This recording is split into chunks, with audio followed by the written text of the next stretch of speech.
Hello and welcome to another video. Today I'm going to be taking you through the process of making an illustration and ending with a print.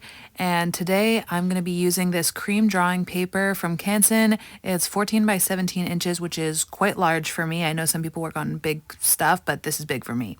Here's my initial sketch. It's got a lot of components that I have never really done before, like mountains and this big scene and a dragon. I had to practice the dragons with my other video. Here I've done some just little color compositions to see sort of where I'm at with that and what markers I should use. So I've picked out this color palette through looking at all of those, and I decided the lightest version was the best.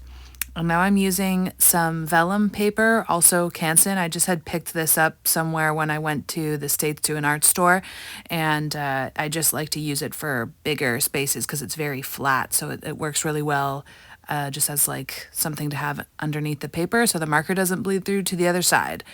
And so now I'm working on the background in the sky. I wanted it to look like a sunset behind the mountains there, and you really have to keep the paper wet with the marker. That's what I would say. It's hard to blend markers in a large area like that. So I just did the best I could because I knew I was just going to go over it mostly with my Holbein color pencils, which never miss. So I wasn't worried about covering that and making it look nice and smooth and giving it a nice texture in the end. So basically with the mountains and the sky, I was just wanting to get some nice shadow shapes in and some general pops of color and basically an underpainting for what I was going to do with the color pencil, where I would further render it and get into all the details. So if you see that it's a little streaky looking in some places right now, don't worry about it because it's all going to come together in the end. So this illustration is really special because it's the introduction to my new character, the small hero, Little PJ. And she's just the tiniest, cutest, smallest little hero you've ever seen.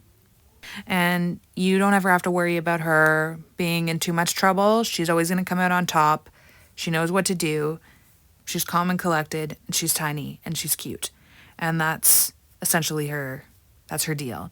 And she's really, really important and special to me, and I really, really love this like journey that she's going to be taking, and I'm going to be putting out sort of like comic pieces and a lot more to do with Little PJ going forward because I'm obsessed. I became like really attached to this idea of this series, and so that's what I'm going to be working on along with a lot of other things as well, of course, but this is sort of what I'm really excited about and what I love.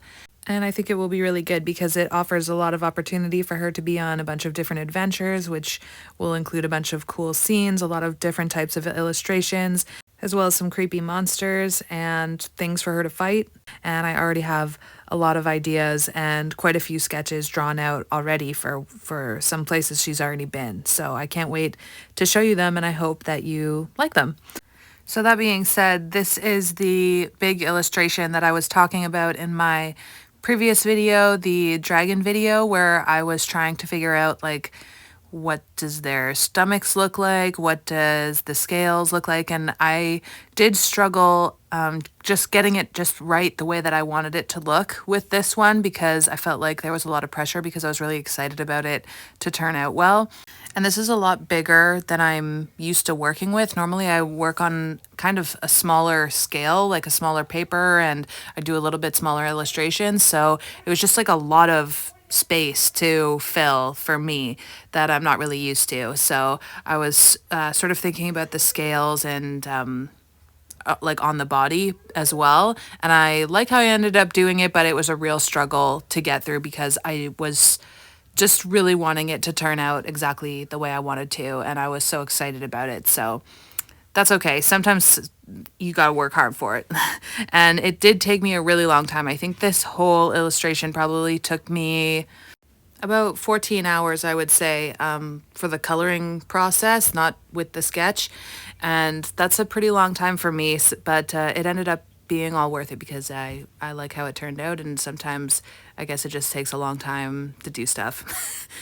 Anyways, So now I'm working on my little small hero, and I just wanted the face to be a little bit blushy, and I picked the perfect red color for the little hat, and she wears a little cape and like a little puffy dress thing, and she has a sword.